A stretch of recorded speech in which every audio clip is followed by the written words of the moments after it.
प्रिय विद्यार्थियों, आपका ओम ए टू जेड क्लासेस में स्वागत है। आज हम कक्षा 10 गणित प्रश्नावली 1.4 का प्रश्न संख्या तीसरा हल करेंगे। प्रश्न इस प्रकार से है, कुछ वास्तविक संख्याओं के दशमलव प्रसार नीचे दर्शाए गए हैं। प्रत्येक स्थिति के लिए निर्धारित कीजिए कि यह संख्या परमेय संख्या है या नहीं। यदि यह परमेय संख्या है और P/Q के रूप की है तो Q के अभाज्य गुणनखंडों के बारे में आप क्या कह सकते हैं। तो इस प्रकार से नीचे कुछ दशमलव प्रसार से संबंधित ये संख्याएं दी गई हैं। तो हम इनको सबसे पहले ये जानते हैं कि परमेय संख्या क्या होती है। परमेय संख्या का दशमलव प्रसार शांत होता है या अशांत आवर्ती होता है और परमेय संख्या को P/Q के रूप में लिखा जा सकता है।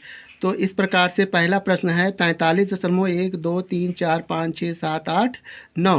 तो यहाँ पे हम देखते हैं कि दशमलवों की जो संख्या है वह 9 के बाद क्या हो गई है, शांत है। तो इस प्रकार से 43.1 2 3 4 5 6 7 8 9 यह संख्या क्या है, एक शांत। तो इस प्रकार से यह एक परमेय संख्या है। तो हम इसको हल करेंगे। इसका पहला भाग है 43.1 2 3 4 5 6 7 8 9 और इसके बाद इसका दशमलव प्रसार क्या है, शांत है। तो यह निश्चित रूप से परमेय संख्या है। तो हम परमेय संख्या को P/Q के रूप में व्यक्त करेंगे। तो यहाँ पे देखिए अंकों की संख्या जो है ये 9 तक है और यहाँ पे दशमलव लगा हुआ है।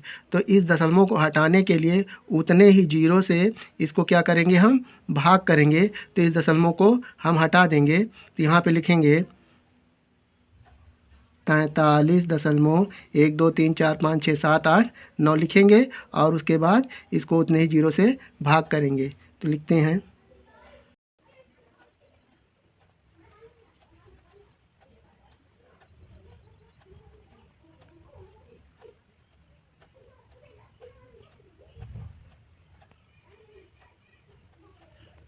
यहाँ पे देखें हम 9 जीरो के बाद यहाँ नीचे अंकों की संख्या है 10 और 9 जीरो हैं। तो यहाँ पे 9 अंक पे जो दशमलव था वो हट गया।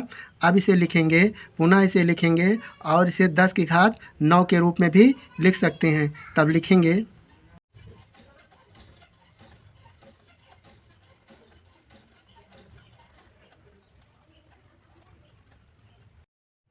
यहाँ पे 10 की घात 9 के रूप में लिखा जा सकता है और इस 10 को हम 2 गुणे 5 भी लिख सकते हैं। तो यहाँ पे लिखेंगे हर को हम लिख सकते हैं 2 गुणे 5 यानी 2 पंचे 10 और ब्रैकेट के बाहर 9। तो यह 2 की घाते n और 5 की घाते n के रूप में व्यक्त किया गया और इस संख्या को लिख लेते हैं 43 1 2 3 4 5 6 7 8 और 9। यहाँ पे 43.1 2 3 4 5 6 7 8 9 ये क्या है, परमेय संख्या है। तो परमेय संख्या को P/Q के रूप में लिखा गया। तो चूँकि हम इसका हर का अभाज्य गुणनखंड करना था तो अभाज्य गुणनखंड आया है 2 × 5। तो 2 × 5 के रूप में इसे लिखा जा सकता है। तो हम लिखेंगे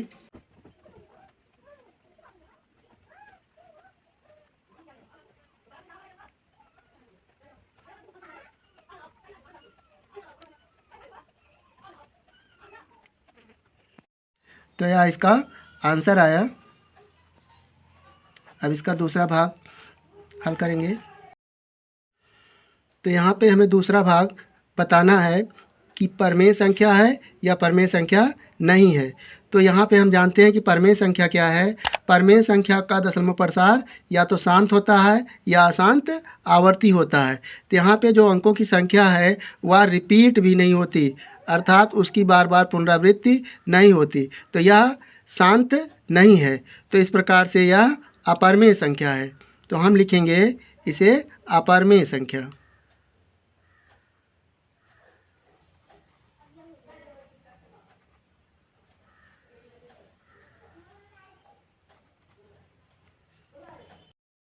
तो यह इसका आंसर आया। अब इसका तीसरा भाग हल करेंगे। इसका तीसरा भाग है 43.123456789 और उसके ऊपर बार लगा हुआ है। इसका मतलब होता है कि इतने अंकों की बार बार पुनरावृत्ति होती है।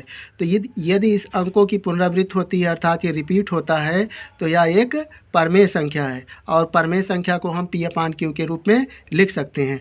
तो इसे आइए हल करते हैं। तो हम इसे मान लेते हैं, माना x बराबर 43.123456789 और इन अंकों की जो रिपीट हो रही है इसे हम डॉट डॉट के माध्यम से दर्शा रहे हैं। तो यहाँ पे ये मान लिया गया। अब इसे दोनों पक्षों में हम उतने ही जीरो से क्या करेंगे, गुणा कर देंगे तो ये दशमलव हट जाएगा। तो इसे दोनों पक्षों में लिखेंगे।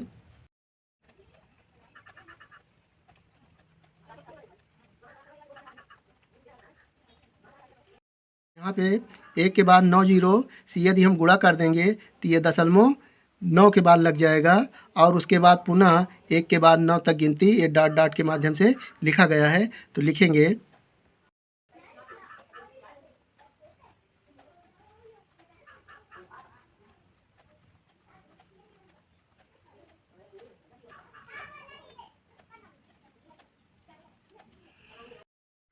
यहाँ पे हम इसे समीकरण नंबर 1 मान लेते हैं और यह समीकरण नंबर 2 है। उसके बाद समीकरण 2 में से समीकरण 1 को क्या करेंगे, घटाएंगे। तो लिखेंगे समीकरण 2 माइनस समीकरण 1।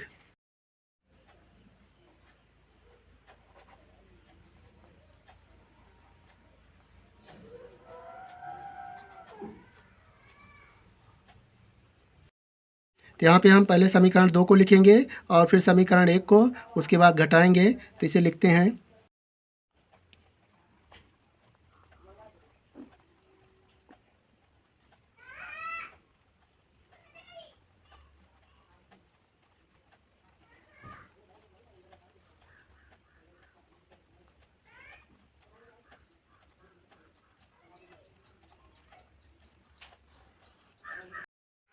यहाँ पर घटाएंगे तो ये सारी डिजिट सेम एक जैसी लिखी हुई है।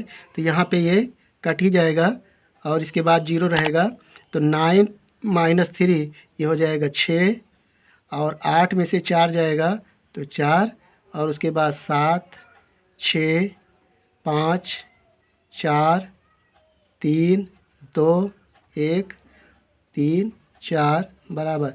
यहाँ पे देखें इसमें से 10 में से 1 घटाएंगे तो इधर लिखेंगे 9x और बाकी ये हो जाएगा 9 तो यहाँ पे इनकी संख्या 9 हो जाएगी। 1 2 3 4 5 6 7 8 और ये 9। यहाँ पे 9 की संख्या 9 है यक्स।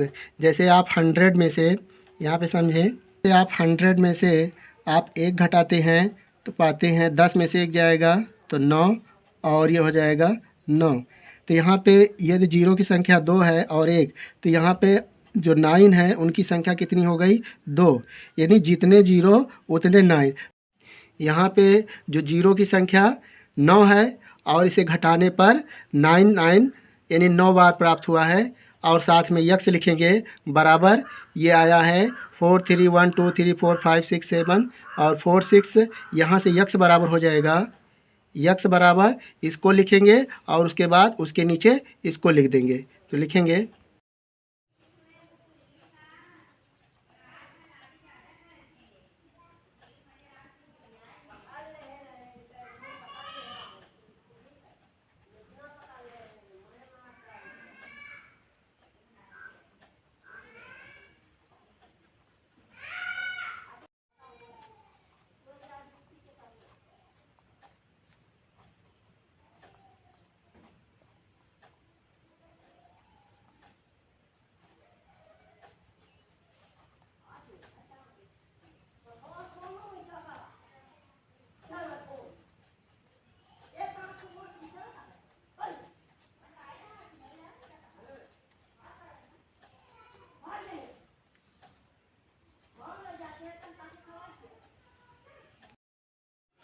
तो यहाँ पे हमें Q के अभाज्य गुणनखंड के विषय में बताना है। चूँकि q का अभाज्य गुणनखंड तो हो सकता है, लेकिन 2 × 5 के रूप में नहीं हो सकता। तो यहाँ पे लिखेंगे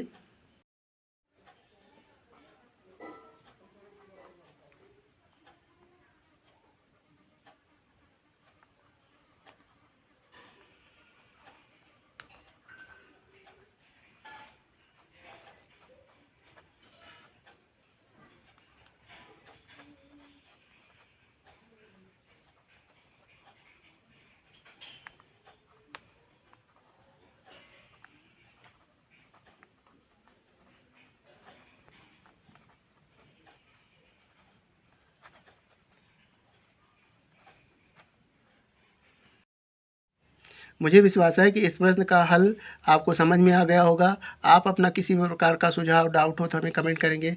मिलेंगे एक नए वीडियो के साथ। जय हिंद, जय भारत।